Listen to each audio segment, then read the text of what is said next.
नैहर नगरी में मन लागतानु बोलाए रानी सब ठीक ता बनू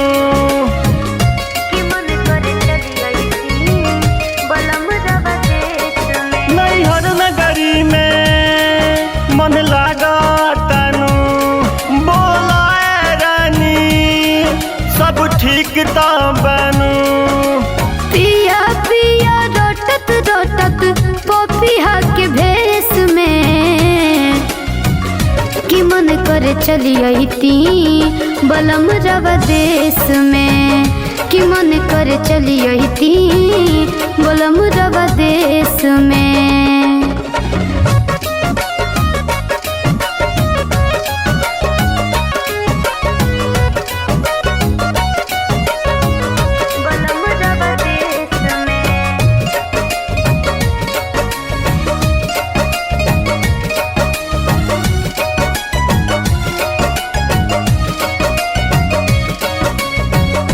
सखी सले हर हम के रोजे मारे लिए ताना तू ही बताब पिया हो कैसे करी हम माना।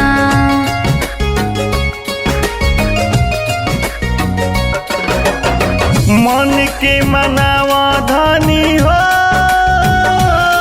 हम जल्दी हो गावना करा के तो हके अपना घर वाले आई शादी के दिन देखनी तनिका हो शादी के दिन देखनी तनिका ललका ड्रेस में कि मन करे चली अइती बलम रवा देश में कि मन करे चली अइती बलम रवा देश में। कि मन करे चली अइती बलम रवा देश में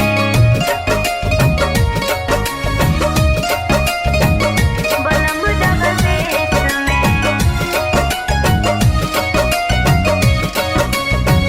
बतिया कहिले जवन हो सुन पिया सुमेर हो अतने बता दो हमसे काहे कइला तू देर हो।